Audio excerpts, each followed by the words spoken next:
Salut Anne. Et bonjour Emmanuel. Et bonjour à tous, chers aspiratrices et aspirateurs, pour cette nouvelle interview que j'ai le grand plaisir de tourner chez Emmanuel, autour de Toulouse, puisque, comme vous le savez, il y a beaucoup d'interviews en visio, mais vraiment, moi, ce que j'affectionne, c'est les yeux dans les yeux, sans écran. On peut se toucher et tout. Une vraie rencontre. Voilà. Voilà. Et surtout que c'est assez rigolo parce qu'avec Emmanuel, on s'est rencontrés d'abord à distance sur les réseaux sociaux. Et je t'ai découverte quand tu changeais de vie, que tu vendais ta maison, tu faisais un vide maison total pour partir sur les routes, sur chemin de Compostelle et puis aussi en camping-car. Bon, je ne sais plus trop la chronologie, mais il y avait vraiment un gros changement, une épuration, on va dire, de ta vie suite à un burn-out. Chose que tu as raconté dans un spectacle, une conférence gesticulée qui s'appelle Sur les chemins de l'authenticité, que j'ai grand plaisir à suivre même de près. Et aujourd'hui, tu as, par rapport à ces cheminements vers toi, sur le chemin à pied, mais aussi intérieurement, puisque tu as un parcours en développement personnel profond, tu as aujourd'hui réorienté tes activités autour de la communication. Et donc aujourd'hui, tu portes un projet dont tu nous parleras, puisqu'il est complètement en résonance avec le thème des interviews Inspire the Change, qui sont donc autour de l'engagement. Alors Emmanuel, qu'est-ce que pour toi l'engagement? Est-ce que tu pourrais te qualifier de militante ou d'activiste, qui sont des mots assez forts que j'aime utiliser aussi parce qu'ils permettent de dire ah, tiens, non, ça me fait réagir ce mot-là, ou moi j'y mets ça derrière. Voilà. Est-ce que je pourrais me qualifier d'engagée? J'ai envie de te dire oui tout de suite comme ça, et puis il y a une part de moi qui est en train de dire waouh, t'es en train de te mettre dans une case, t'es une fille engagée, comme s'il y avait des gens qui n'étaient pas engagés. Bon, ok, faisons simple. Ouais, j'ai envie de me définir comme quelqu'un d'engagé parce que je pense que je suis une femme de croyance, c'est-à-dire que j'agis en fonction de choses qui sont profondément vibrantes pour moi, que je pense vraies, que je pense justes, enfin que je mets du côté lumineux de la force en fait. Et au regard de ce que je crois juste et bon, je mets de l'énergie dans cette direction-là. J'essaie de fédérer des personnes, j'essaie de communiquer, de partager ce en quoi je crois. Et puis, bon, je suis une entrepreneuse, j'ai cru que je ne l'étais plus il y a quelques temps, et puis en fait c'est en train de me regagner. Chasser le naturel, il revient au galop, c'est ce qu'on dit. Et donc mon engagement en fait prend plein de formes, mais surtout des formes entrepreneuriales en fait. Et la part de moi qui dirait que non, je ne suis pas quelqu'un d'engagé, en fait, tendrait à vouloir dire que c'est pas possible de ne pas être engagé, en fait. Je vois bien. C'est que là, tu vas la dire. Mais non, mais forcément, en fait. Enfin, même quelqu'un qui, par exemple, décide de ne rien faire techniquement de sa vie, de pas, je sais pas moi, de pas se prendre en main. Le non-choix est un choix. Mais c'est ça, c'est ça. En fait, il est engagé dans le fait de ne pas choisir ou d'être dans l'inactivité. Par exemple, quand tu médites, est-ce que tu es quelqu'un d'engagé? En fait, est-ce qu'engagement et activisme, c'est la même chose? Voilà, peut-être qu'il y a des distinctions à faire. Ouais, je sais pas. Et tu posais la question du militantisme. Engagement, militantisme, activisme, où on est encore plus dans le, tu vois, c'est moi ce que j'y sens, et c'est vrai que c'est souvent aussi ce que les gens sentent, parce que voilà, derrière des mots et des valeurs, c'est pour ça que j'utilise ces différents mots. On a des définitions différentes, mais c'est vrai qu'il y en a aussi qui véhiculent quand même pour beaucoup la même chose. Il y a une question que je pose à la fin où c'est rigolo parce que tout le monde part sur la même réponse en disant oui mais non mais c'est pas ça. Et on verra toi comment tu vas partir. Mais il y a des mots qui véhiculent quand même dans l'imaginaire collectif, on se rend compte des mêmes choses. Alors, en fait, ce que tu m'amènes à réfléchir là, c'est presque le côté dichotomique, être ou pas être d'une manière ou d'une autre. Dans le militantisme, j'ai ressenti ces deux parts-là. Je m'explique. Il y a l'idée d'être militant et d'être un combattant en fait. Voilà. Moi, je pense que je suis une guerrière certains disent guerrière de lumière, je sais pas quoi, bon, peu importe. mais en tout cas, ouais, je prends les choses en main, j'agis, voilà, je bouge.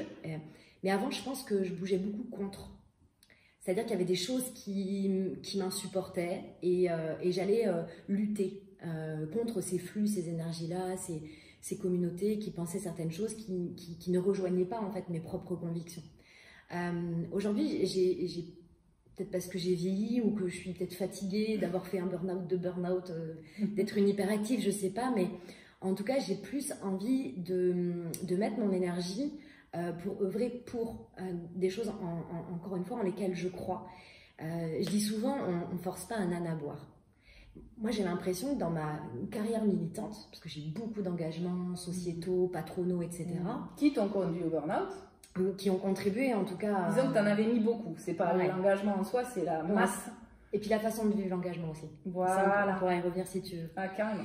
Et en fait, je pense que cet engagement contre, cette lutte contre, c'est quelque chose qui prend énormément d'énergie. Quand je dis on ne force pas un âne à boire, il y a des personnes, elles ont un point de vue, elles ne veulent pas en changer. Et d'ailleurs, je pense que des fois, je suis cet âne. Moi aussi, je n'ai pas envie d'aller boire. Et de quel droit je pourrais forcer quelqu'un à changer d'avis? Je me souviens d'une discussion qu'on avait eue où, tu sais, je te partageais que quand tu as une conviction chez toi, elle est vraiment très forte. Tellement forte, on te sent habité tellement que je n'arrivais pas, je ne me sentais pas à l'aise de t'amener moi que je le voyais autrement.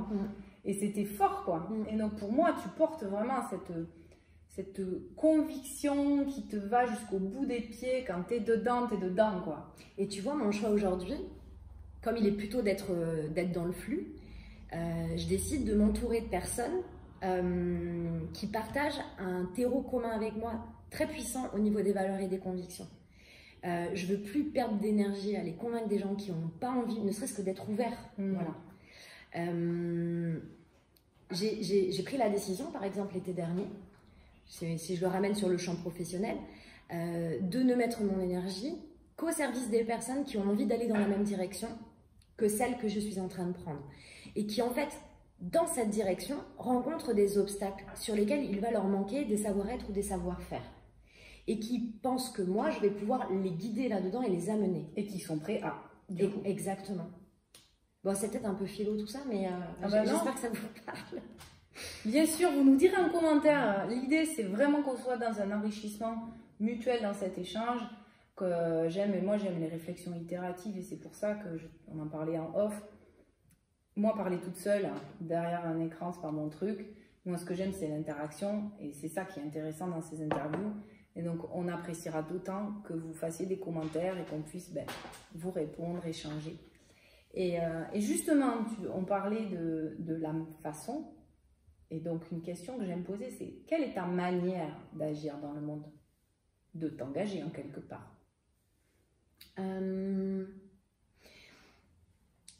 Tu vois, je suis une nana de la com, ok, et en fait j'ai compris il y a très peu de temps que ce qui me plaisait dans la communication, c'était d'écouter l'autre. C'était pas tant de m'exprimer en tant qu'émetteur, mais c'était plutôt d'être dans la posture de celui qui reçoit et qui perçoit de l'autre. Tu vas voir le lien avec la question que tu m'as posée. En fait, quand je décide de m'engager et d'agir, c'est parce qu'à la base, il a opéré un truc à l'intérieur de moi, au niveau des émotions, la plupart du temps, mais qui est d'abord passé par mes canaux de perception, par mes sens, par mon mental, par mon analyse, et je capte des choses autour de moi. Et ça dit ok, pas ok, je sens que ça va remuer des choses chez moi qui vont être super positives et qui vont me donner... voilà, j'allais puiser cette énergie-là aussi pour avancer, puis des choses qui vont me gratter davantage et où je me dis, tiens, il y a un truc sans doute à faire. Donc en fait, mon engagement, il naît d'abord de ce qui se passe autour de moi que je capte et du rêve que je projette. On m'a souvent dit que j'étais visionnaire, alors je trouve c'est un peu prétentieux, mais en tout cas, je pense que je suis une grande rêveuse. Il y a un côté créatif que j'assume maintenant. Et je projette une image, je me fabrique un rêve, je me fabrique une vision. Et après, c'est une espèce d'autoroute, c'est-à-dire que je suis un rouleau compresseur. J'ai ce rêve, qui la plupart du temps est beaucoup trop ambitieux, mais c'est pas grave. Je me dis, ok, je vais aller par là. Et Et là, je me mets en marche. Et je me mets en marche souvent d'abord avec une phase introspective de prise de recul. Par exemple, l'année dernière, le premier confinement a été un cadeau. Un vrai cadeau pour me permettre de faire off des activités professionnelles que j'avais pour pouvoir me centrer. Et j'ai passé quasiment 2 mois à réfléchir, à lire toujours pour aller puiser de l'extérieur. Je faisais des allers-retours en fait, tu vois. Inspire, expire. Inspire, expire, voilà, t'as tout compris.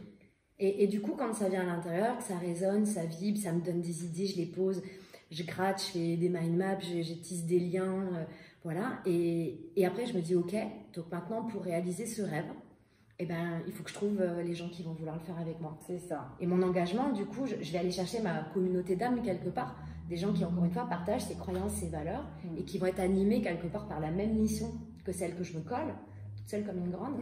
Et il y a quelques fous qui décident de partir avec moi. Qui quelque part ont la même, peut-être formulée un peu autrement, mais qui se rassemblent derrière cette vision. Ouais, c'est ça, c'est ça. Mais je sais pas si je réponds à ta question.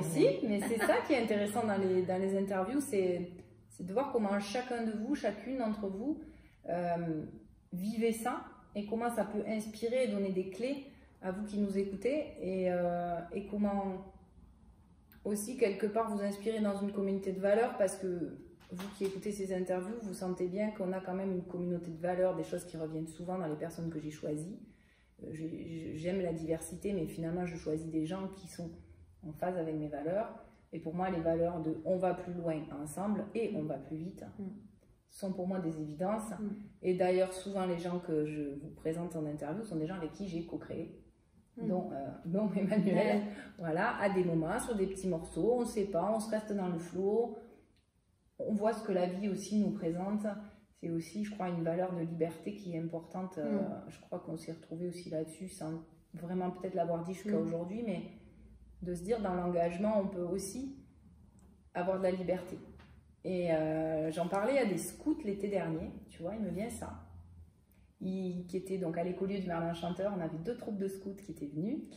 Et un soir, ils voulaient que je leur parle justement de ma vision et tout ça. Donc j'étais assez émue. Je me dis, ah oui, j'ai des choses à leur dire à ces jeunes. Et c'est parti de ça, de l'engagement. Dans le scoutisme, l'engagement, c'est quelque chose de fort pour eux. Et ils avaient grandi, ils avaient passé plusieurs années ensemble. Et donc, ils étaient à 18 ans. Et en fait, ils se rendaient compte que sur certaines choses, ils divergeaient. Certains avaient des envies que d'autres n'avaient pas. Et moi, je leur ai dit, vous savez, c'est important dans la vie de respecter son engagement. Et pour moi, c'est quelque chose de très important. Mais c'est important aussi de savoir se désengager quand ce n'est plus OK. Et donc, moi, avec le désengagement, j'y vois aussi la liberté. J'y vois aussi le prendre soin de soi. Et moi, ce que j'aime dans les collaborations, et on a expérimenté ensemble, c'est quand on se dit on fait quelque chose ensemble, on le fait, on s'engage l'une envers l'autre. Et puis après, on peut très bien continuer nos vies, à un moment se recroiser sur un projet et le faire jusqu'au bout, et puis laisser vivre. Et je crois que c'est là qu'on trouve de la richesse aussi dans l'engagement, quelque part du fuel ou de l'alimentation, parce qu'on n'est pas enfermé. Moi, j'adore ce que tu dis et presque tu emploies les mots que j'aurais aimé employer. Un point qui rajoute, je trouve, de la complexité, c'est que quand tu t'engages, en fait, tu dessines ce rêve. Je vais dire je dessine ce rêve. C'est une forme de chemin avec des points d'étape, avec des checkpoints, en fait. Voilà, c'est OK, c'est pas OK. Du coup, je prends le chemin à droite, à gauche. Mais en gros, je sais que je vais par là, quoi. Voilà. La fameuse roadmap. La roadmap, exactement. Et, la feuille de route. Et en fait, elle peut se poser la question, en fait, de quelle est la liberté qu'il y a dans cet engagement. Alors, il y a l'engagement que je prends auprès de moi, l'engagement que je prends auprès du collaborateur, de la collaboratrice, des équipes. Puis l'engagement que je prends, finalement, auprès aussi de ceux qui sont les autorités. Mes parents, mes mentors, etc. Et puis l'engagement auprès du monde. Bon, si je simplifie, que je ne traite pas toutes les couches, en fait, j'ai plutôt envie de rebondir, moi, sur la liberté que je prends par rapport à moi. L'engagement que je prends par rapport à moi. Moi, je suis un foutu type bleu, un type de personnalité, donc le profil ingénieur, il faut tout analyser, tout structurer. OK. Du coup, quand je prends un engagement par rapport à moi et que je décide de ma roadmap, il y a encore quelques temps, je crois que j'avais du mal à dire ça force là, ça force. Mais on va persévérer, hein, parce que moi, on m'a dit que persévérer, c'était bien, que c'était l'effort qui continuait à se battre, nanana. Mais en fait, me battre avec moi-même, c'est un truc, ça ne m'intéresse plus. C'est comme me battre avec les autres, ça ne m'intéresse plus. C'est-à-dire que si sur ma roadmap, je vois qu'il y a un truc qui n'est pas OK, parce que il y a je sais pas, un succès qui n'arrive pas, que ça coince, que c'est compliqué, ouais, c'est ça devient lourd quelque part. Ouais, et c'est exactement ça. En fait, du coup, si je me sens plus légère et s'il y a plus de joie dans ce que je fais, et qu'en plus la vie elle m'envoie des signes disant que c'est pas OK, et ben en fait je lâche. Et c'est une forme d'impermanence autorisée, assumée, qui est super inconfortable en fait pour l'extérieur. La plupart du temps, je me rends compte de ça. Parce que forcément, un matin, elle a dit qu'elle allait à droite et en fait, elle va à gauche. C'est quoi cette nana, quoi, tu vois? Mais ça se justifie, ça s'explique. Et en fait, ça donne une liberté aussi à l'autre. Oui. Et de pouvoir lui aussi, voilà, changer son cap. Et en fait, c'est OK. Parce s'il y a vraiment un truc qu'il ne faut pas faire, c'est faire quelque chose contre soi-même. Parce que dans tous les cas, c'est perdant. Dans tous les cas, il va forcément se passer des trucs. Ouais, enfin, j'ai envie de dire destructeur, c'est le mot qui me vient, mais c'est ça. C'est de l'autodestruction, c'est de l'auto-sabotage en fait. Parce que quelque part, on ne suit plus le fil de la vie en fait. Et moi, c'est vrai que je me souviens qu'on avait imaginé continuer une collaboration sur un format ou un moment où finalement, sans oser se le dire, toutes les deux, on sentait que c'était pas là, quand c'était pour développer plus loin la conférence. Et en fait, toi, tu étais en train de partir sur quelque chose de différent, qui était dans la même ligne, qui était différent. Et moi, j'avais du mal à vraiment sentir... on sentait que... Je peux t'interrompre? Oui. Tu vois, en fait, pour moi, c'est pas qu'on n'a pas osé se dire des choses. En fait, j'ai la sensation que quand ça bouge vite à l'intérieur et puis quand ça bouge vite à l'extérieur, parfois, en fait... On est tellement dans l'instant et en plus quand on est sensible à vivre le truc que du coup on n'a pas la prise de hauteur nécessaire et suffisante pour se rendre compte que par exemple on avait dit qu'on irait à gauche et on est en train d'aller à droite. Et du coup comme on n'est pas en prise avec ça, et ben on peut même pas le dire à l'autre, tu vois. Donc ça demande une tolérance magnifique de la part de l'autre. Et comme tu dis, de revenir dans l'écoute de l'autre et dans l'écoute sensible, parce qu'à un moment on le sentait toutes les deux. C'est là où je disais on n'a peut-être pas osé se dire, c'est-à-dire un moment, on le sentait en nous quand même, on le sentait, mais on a mis peut-être un certain temps avant, tu vois. C'est sûr, en tout cas, moi je le sens sur deux niveaux. Il y a une part de nous qui le savait, tu vois. Il y a une part qui continuait sans le voir, mais il y a une part de nous qui le sentait. Mais d'où l'intérêt aussi, je pense, quand on est dans ce flux de la vie, de s'accorder des vrais moments. Quand je dis s'accorder des vrais moments, c'est des vrais moments, je qualifie, pardon, omission simple, des vrais moments de prise de hauteur sur soi. Je vais parler de solitude. Est-ce que tu dirais de solitude? Alors chez moi ça prend une forme de solitude, très clairement, mais je pense que c'est pas le cas pour tout le monde. Je sais aussi qu'en discutant avec l'autre par exemple, ça m'aide à mettre de la clarté parce que du coup je dois mettre des mots, du coup il y a le process qui se met en place. Tu le sors, tu le regardes. Exactement, exprimer, voilà, c'est vraiment imprimé à l'extérieur.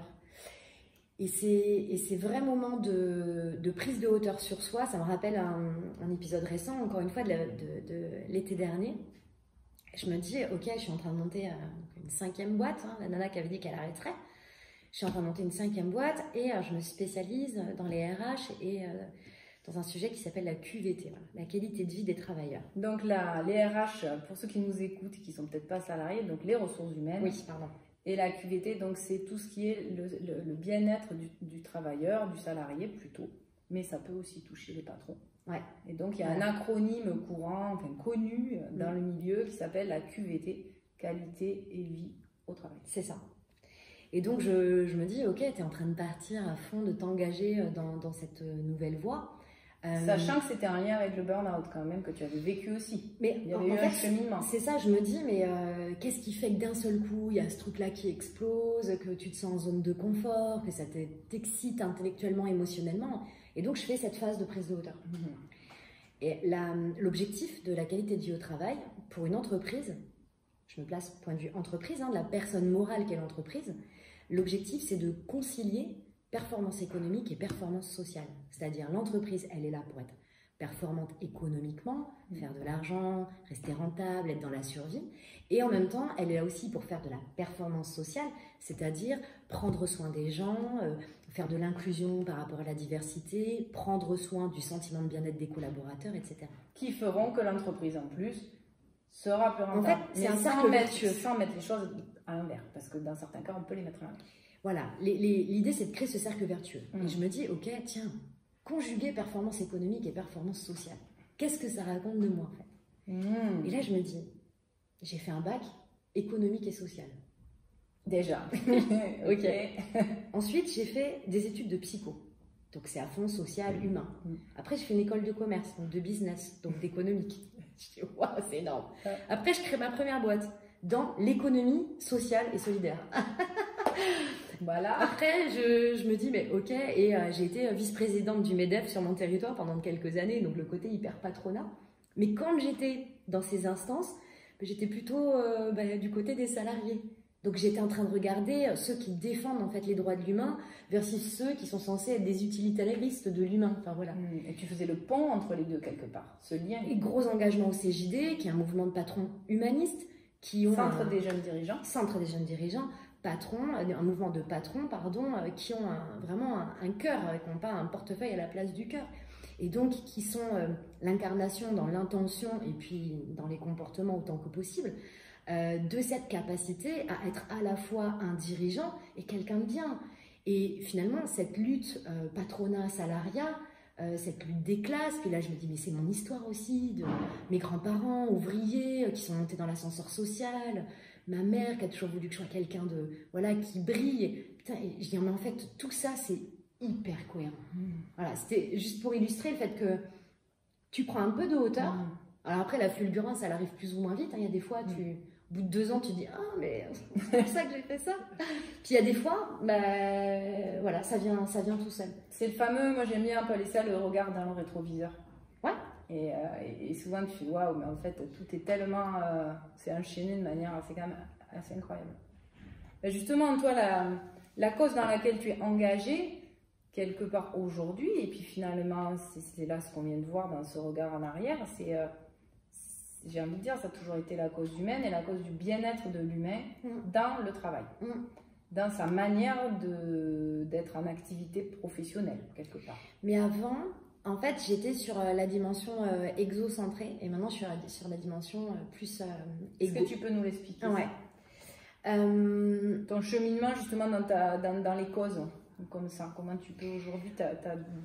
En tout cas, dans ma vie professionnelle, les entreprises que j'ai créées, au fur et à mesure, en fait, je me rends compte maintenant que le centrage a bougé.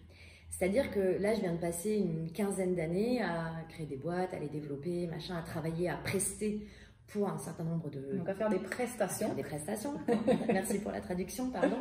À œuvrer en fait pour des entreprises, des collectivités locales, des associations de tous univers, de toute taille, enfin peu importe, avec toujours pour objectif d'aider ces structures à être performantes économiquement.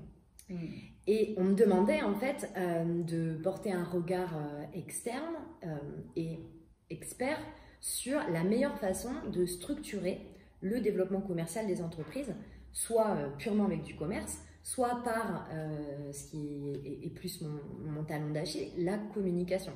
C'est-à-dire comment une structure peut se faire connaître à l'extérieur pour qui elle est, comment elle peut bâtir une relation de qualité avec ses clients, ses fournisseurs, ses prospects, ses partenaires, basée sur quelque chose de profond et de véritable, l'envie d'une relation durable bien évidemment, mais aussi d'une relation authentique. Et donc j'amenais les entreprises à porter un regard sur qui elles étaient à l'intérieur pour être capables d'en sortir une quote-part, hein, parce qu'on ne raconte pas tout qui en est évidemment, mais une quote-part qui était complètement cohérente, congruente, alignée avec qui était la structure. Et donc j'ai fait ça pendant 15 ans avec une agence de com, un cabinet de conseil. Tu étais déjà dans la recherche d'authenticité que après tu as transcrit après ton burn-out dans ton spectacle, sur le chemin de l'authenticité. Donc quelque part on avait ce côté authenticité. C'est ça. Je mettais pas ce mot-là. Ouais, moi je disais que j'aidais à clarifier l'identité profonde d'une marque, d'une entreprise, enfin voilà, mais oui c'était ça. Et donc pendant 15 ans, j'aide finalement les personnes morales que sont les entreprises, les associations, etc. à aller regarder à l'intérieur pour en sortir ce qu'elles veulent partager, qui est cohérent avec qui elles sont, pour rencontrer les bonnes personnes. Et en fait, avec le temps, je me rends compte que je fais de moins en moins de communication externe. Je travaille de moins en moins sur la qualité de la relation avec les parties prenantes externes.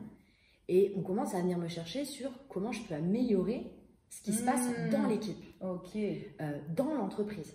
Et on vit des changements et en fait, moi, manager, je suis pas psy, je sais pas gérer de l'humain, je suis un super technicien, je suis montée en grade, ou je suis un patron, j'ai hérité de la boîte de mon père, compliqué pour moi en termes de légitimité, enfin, je sais pas comment me positionner et comment en fait on peut faire corps tous ensemble pour atteindre une mission commune, parce que c'est ça le sens d'une boîte, hein, c'est d'œuvrer pour réaliser une mission commune, on a une raison d'être qu'on partage, et comment faire pour... On a une cause quelque part. Ouais, bah, bien sûr, c'est ça. Et bon, bref, et je me rends compte qu'au fur et à mesure, finalement, de mon parcours professionnel, on vient de plus en plus me chercher sur la création ou la restauration d'une harmonie dans la relation, mais non plus la relation avec les parties prenantes externes, mais avec les parties prenantes internes. Ouais. C'est-à-dire faire du dialogue social, par exemple. Comment un représentant du personnel peut communiquer et dialoguer dans la confiance avec un comité de direction. Comment un manager peut présenter un projet, obtenir de l'adhésion, tout en étant dans l'écoute et dans l'accueil de ce qui se passe pour l'autre, avec son équipe. Et donc je suis devenue, je me suis mise à faire de la conduite du changement, du conseil, plutôt en communication interne, tu vois. Et forcément, là, tu manipules de l'humain. Ouais. Manipule dans le sens basique du terme. Hein. Tu le touches, quoi. Comme le verre, là, tu le... C'est ça. Et tu touches encore une fois ses émotions. Parce que si tu veux qu'il ait envie de faire quelque chose, bah, il faut que tu saches aller à l'intérieur de lui, l'écouter, le comprendre. Mais souvent, lui, bah, il a aussi mis la carapace. Oui, surtout dans les milieux professionnels, on a tendance à encore plus se protéger. Ouais, c'est ça. Ouais, c'est ça. Et donc voilà, et avec le fil du temps, puis plus mon histoire personnelle de burn-out, de développement perso, etc., de vie spirituelle aussi, hein, je n'ai pas une vie religieuse, mais j'ai une vie spirituelle. Bah, ça m'a amené à me positionner en fait en tant que prestataire dans les entreprises comme étant un peu celle à qui on peut tout dire, qui va pas juger, qui va aussi avoir le cash de dire les choses.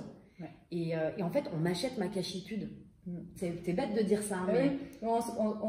On se ressemble sur ce cas, sur pas mal.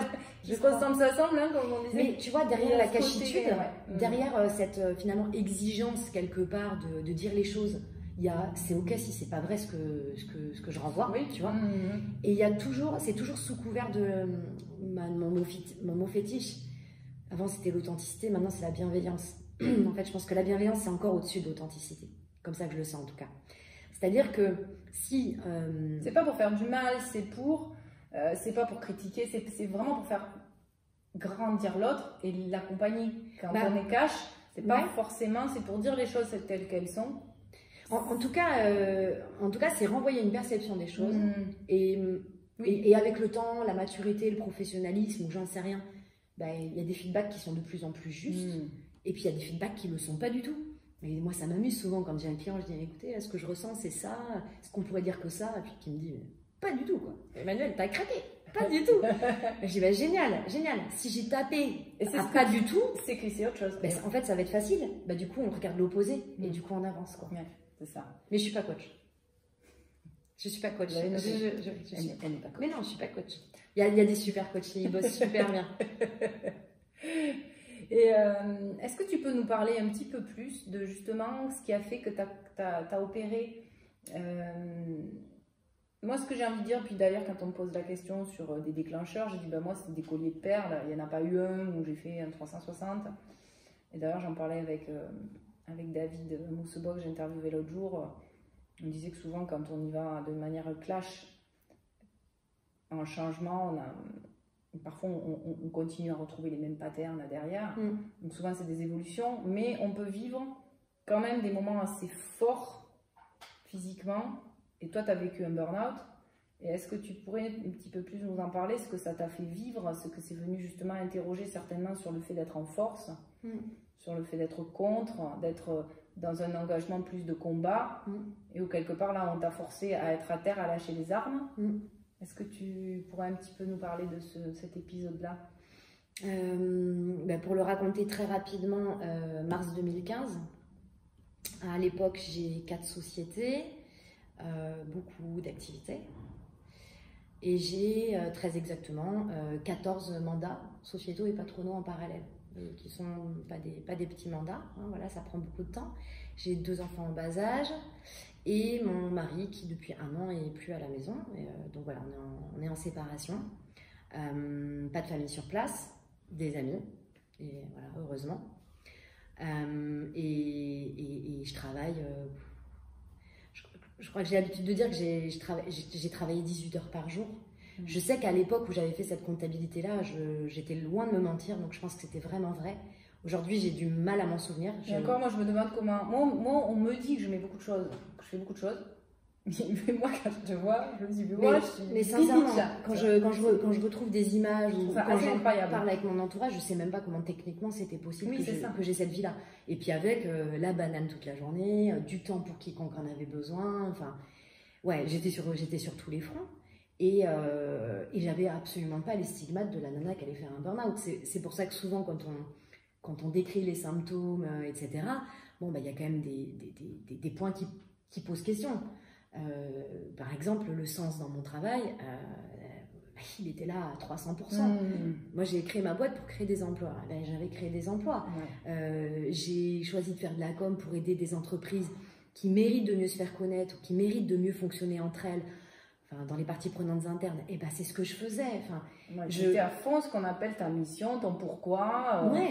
J'adorais ce que je faisais, je m'y sentais bien, j'avais des belles qualités de relation.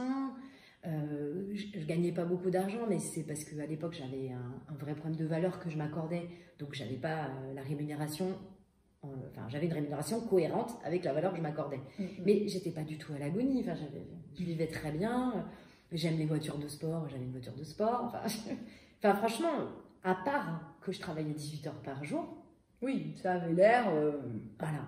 Et en fait, le truc, c'est qu'en mars 2015, donc je tombe de ma jument à l'arrêt. Hein, je me mets juste à cheval. Et elle fait un pas pour brouter de l'herbe. Et je tombe raide sur ma jambe gauche. Et donc, en fait, ça casse. Je me casse le ligament du croisé du genou gauche. Du genou. Du genou.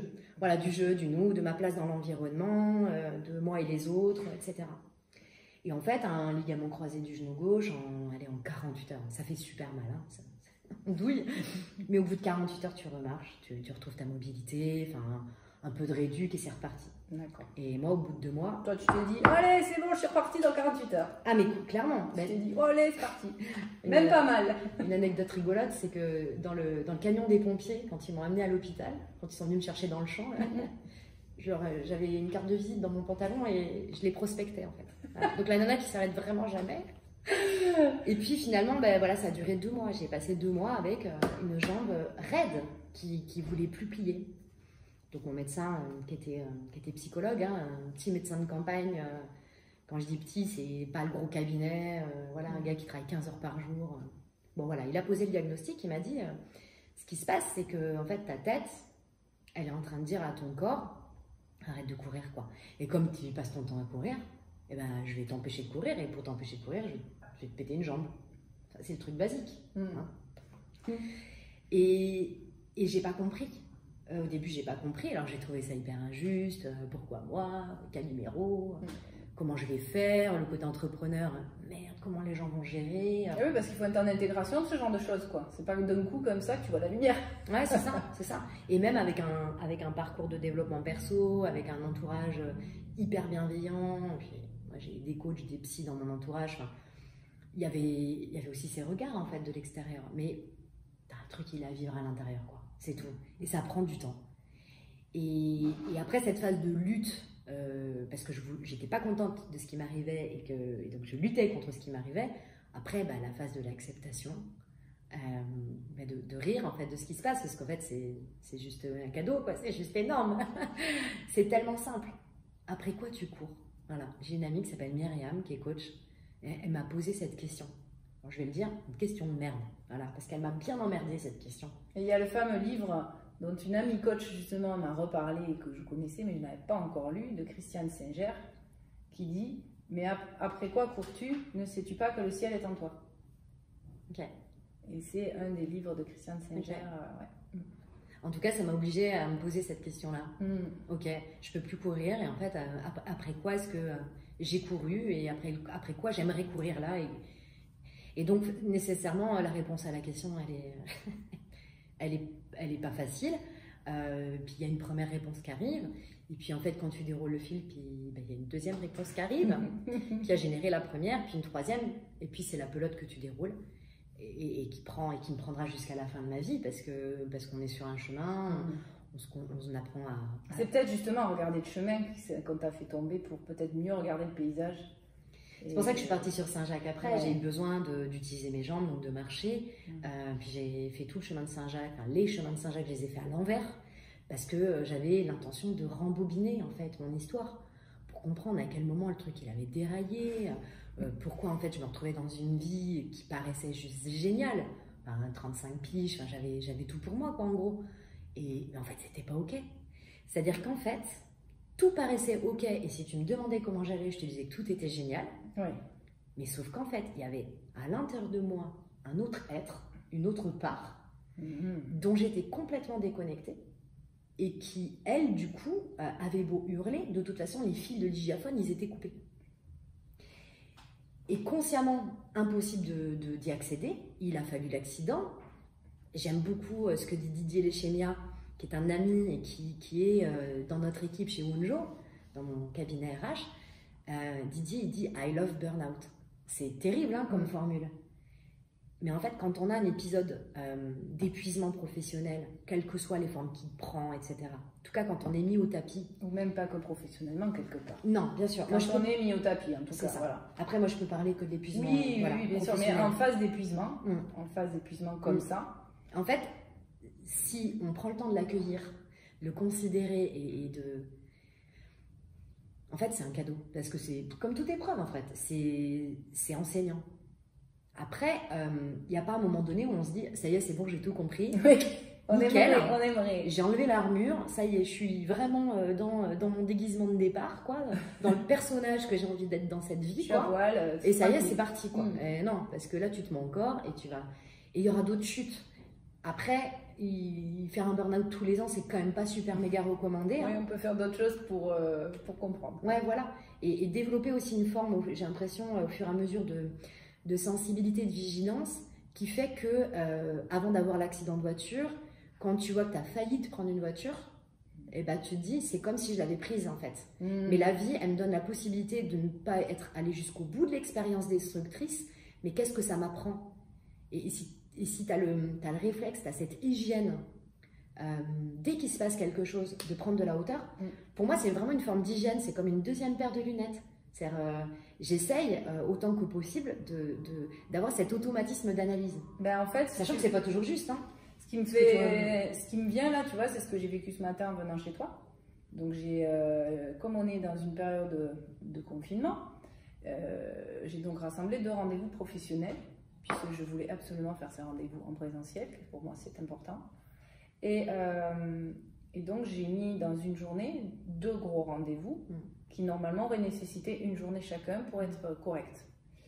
Et en partant du premier rendez-vous pour venir chez Emmanuel, je me suis dépêchée. Et étant donné que j'ai une réactivité que maintenant je vois comme forte, j'ai pu éviter une voiture qui, pourtant dans l'état déjà où je suis fatiguée et où j'étais donc en pressée, donc pas hyper attentive, j'ai réussi à l'éviter en faisant un écart. Je me suis remerciée, je me suis dit waouh, quand même, t'as assuré. Je me suis dit, dans quelle mesure là tu écoutes que d'avoir mis 2 choses dans la même journée, tu le sais, ça ne rentre pas.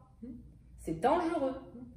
Et dans quelle mesure il m'est venu, combien de personnes, je pense, finalement en finissent par en mourir, parce qu'elles continuent à être à fond sur l'autoroute, en se disant, je continue, et finalement j'ai l'accident. Et là, j'ai le gros accident. Tu vois, il m'est venu ça ce matin. C'est pour ça que j'avais envie de vous le partager, parce que c'est exactement ça. C'est dans quelle mesure on travaille cet arrêt de temps en temps pour regarder, pour descendre, et pour effectivement regarder ce qui est autour de nous, et dire, ah, attention, là, les signaux, ce coup-ci, je les vois.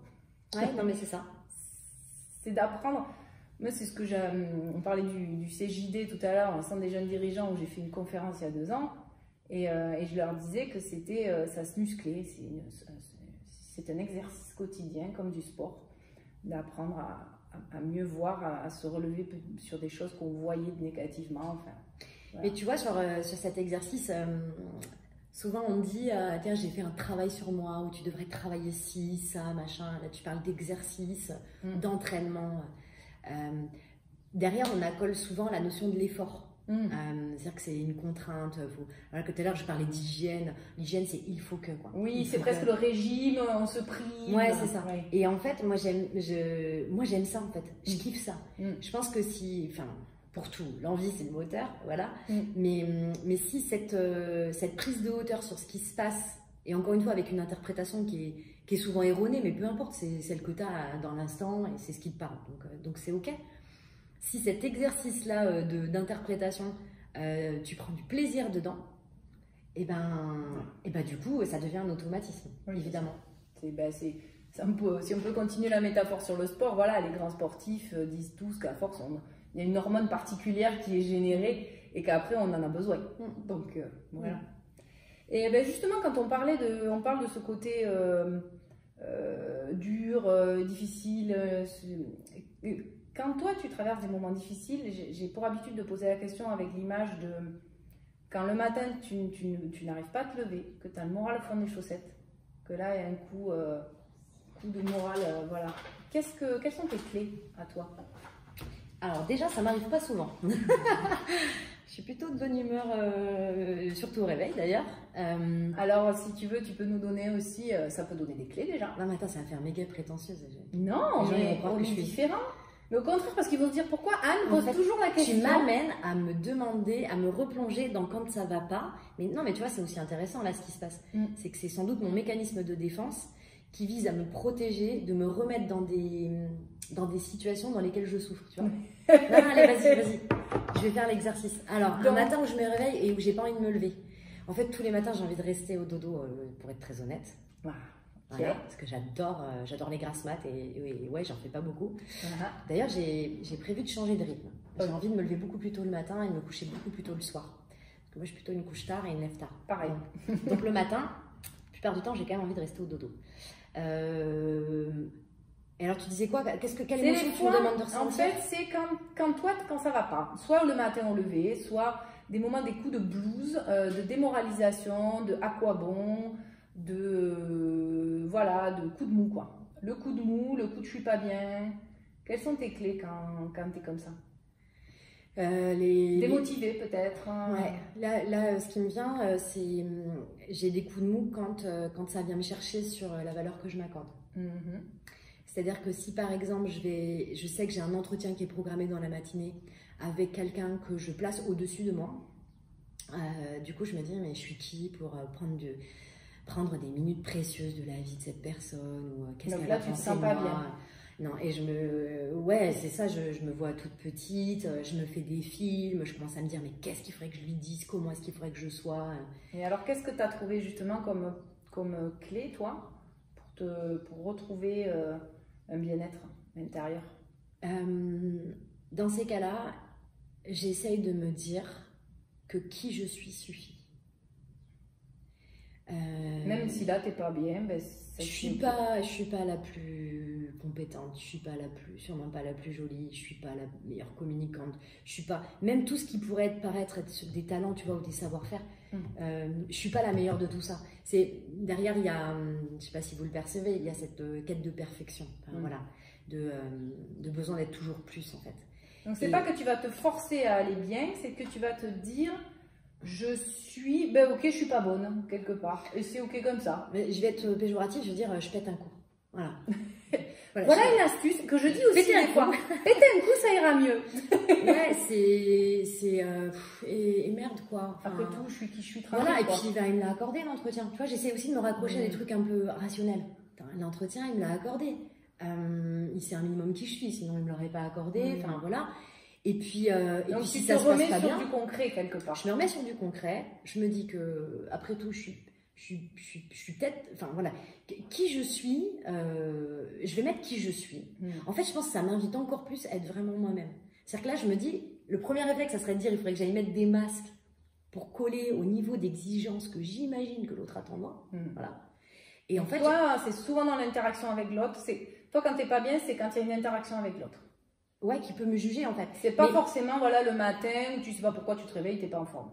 Non, oui, non, oui, si c'est ça ta question, ouais, voilà. C'est plutôt, toi, quand il y a une interaction, un enjeu relationnel, que là, tu peux des fois être mal. Oui, clairement. Et en fait, ce juge extérieur, en fait, je colle à l'autre le rôle d'être un juge, alors qu'en fait, il en a rien à foutre, il n'a pas du tout signé pour être mon juge, mais moi, j'imagine qu'il va l'être. Et si on déconstruit le processus, en fait, c'est juste que ça réactive mon juge intérieur. C'est-à-dire que cette personne-là, elle n'est que l'interface, voilà, elle ne vient que incarner les propres voix que j'ai dans ma tête et qui disent c'est ok, c'est pas ok, etc. quoi. Donc j'essaie de faire taire toutes ces voix par du rationnel. Non, je pète un coup, je pète un coup, recentrage. On vient du même endroit, on termine au même endroit, c'est souvent ce que je me dis. Ouais, c'est ça. Finalement, il est comme moi, hein. Il n'est pas ni plus ni moins. Et puis un truc qui me va bien en tout cas, j'allais dire qui marche bien, mais non, qui moi me va bien, c'est que du coup dans l'interaction, quand je suis pas sûre voilà, d'être à la hauteur, en fait, je suis hyper souriante, bon ça va, ça je me force pas trop, mais je laisse la place à l'autre. C'est-à-dire que je vais poser une question ouverte, il va me dire des choses, moi je vais faire confiance au fait que je perçois des choses qui ne sont pas dites, j'écoute aussi les mots, et en fait je vais rebondir là-dessus, je vais poser des questions, et en gros je vais faire mon intéressante. Tu fais quelque part tu cultives du silence. Ouais. Et de l'écoute. Et de l'écoute. Et du coup, par ce que je vais pouvoir renvoyer comme question, donc je ne suis pas du tout en train de me livrer ou quoi que ce soit, mais en fait, si, ça livre une part de moi qui est celle de vouloir mettre l'autre en confort et le valoriser pour qu'ensuite, moi, je puisse y trouver ma place. Que tu puisses te situer. Ouais. Tu as besoin de te situer. C'est ça. Et en fait, ça me rassure beaucoup, pas parce que je trouve que l'autre n'est pas du tout à la hauteur, mais simplement parce que j'ai trouvé le terreau commun ou la brèche dans laquelle aller qui va me permettre de trouver ma place et donc de me sentir à l'aise. Ouais, c'est ça. Ouais, merci pour l'exercice. Merci. Et alors, la question que j'aime bien, avec laquelle j'aime presque finir l'interview, c'est la question. Ça y est, je stresse. Où trouves-tu la foi? Waouh. Où je trouve la foi?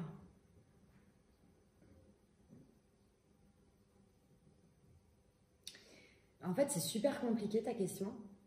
Bon, tu le sais très bien, sinon tu la poserais pas. C'est marrant parce que à la question où, j'aurais envie de te répondre un lieu. Mais vas-y, fais-toi plaisir. Mais en fait, c'est pas un lieu ma réponse. Tu vois, presque comment tu trouves la foi ou... Bon, je vais faire une réponse ésotérique, hein, tant pis. Moi, j'ai la sensation qu'il y a en moi, donc je crois que ça existe chez tout le monde, comme une boule d'énergie, un endroit qui est à la fois pas super grand, voilà, je sais pas qu'il doit faire la taille d'une orange, mais qui en même temps renferme l'intégralité du monde, de l'univers, des connaissances des gens, enfin voilà. Il y a comme si toute cette immensité à l'extérieur était en moi, et dans ce truc-là, il y a des vibrations super fortes et il y a des infos qui arrivent. Alors certains appellent ça l'intuition, tu vois. C'est un lieu finalement. Hein. Ouais, c'est vrai parce que je te dis que c'est à l'intérieur de moi et je te le matérialise. Ouais, c'est un lieu. Ouais. Et là-dedans, c'est comme si c'était un puits inépuisable. Voilà, un puits sans fin. Je sais pas très bien comment ça fonctionne cette bestiole, je sais pas comment ça se recharge, etc. Mais je sais que quand je fais appel à lui, quand je dis ok, je sais pas, je suis perdue, je vais à droite, je vais à gauche, enfin voilà. Je gesticule. Ouais, et voilà, je gesticule à droite ou je gesticule à gauche. Et ben, en fait, je sais. Et là, l'info, elle est mais immédiate. Immédiate. Donc je sais pas comment cette machine formidable fonctionne. Mais c'est là où est ta foi. Mais ouais, c'est là où ça me dit c'est ok quoi. Et c'est ça qui est ok pour toi. Waouh. Quel beau lieu, vous nous direz. Il va falloir aller prendre l'apéro. Comment vous avez perçu Ah, moi j'ai senti, j'ai vraiment vu une belle boule, pour moi incandescente et mouvante en même temps. C'est ça. Une espèce de volcan. Alors justement, je disais, vous nous direz, la question de clôture des interviews Inspire the Change, c'est Quel est le challenge ou le défi que tu as envie de lancer à la communauté des inspiratrices et des inspirateurs? Ce qui te vient, ça peut être quelque chose à écrire, ça peut être quelque chose qui va durer une semaine, un mois, ça peut être une nouvelle habitude, ça peut être ce que tu as envie, une sortie de zone, ce que tu as envie. Peut-être pas un burn-out, mais quoique. Salut. Je vous invite à aller faire un petit burn-out la semaine prochaine. Ok, il y a un truc qui m'est venu tout de suite. Super. Alors, le défi que je vous donne. Peut-être que pour certains, c'est pas un défi d'ailleurs, et si c'est le cas, alléluia, quoi, c'est trop cool. Mais pour ceux pour lesquels ça serait pas naturel ou confortable, façon technique des petits pas, comme on fait nous dans les entreprises en démarche qualité, en amélioration continue, le petit pas que je vous propose d'essayer, qui encore une fois peut vous paraître énorme, c'est d'oser dire à quelqu'un de votre entourage quelque chose que vous ressentez et qui vous paraît difficile à lui exprimer. Ça peut être votre conjoint, ça peut être votre collègue, ça peut être votre manager. Et dans l'instruction que je vous donne, c'est pas forcément quelque chose qui vous coûte, qui vous peine, qui vous met dans des états moins. Ça peut être simplement, j'en sais rien, vous êtes dans un parc, vous voyez une maman avec son gamin, et vous allez voir cette personne, donc avec votre masque, distanciation sociale, hein, on est d'accord? Non, je rigole.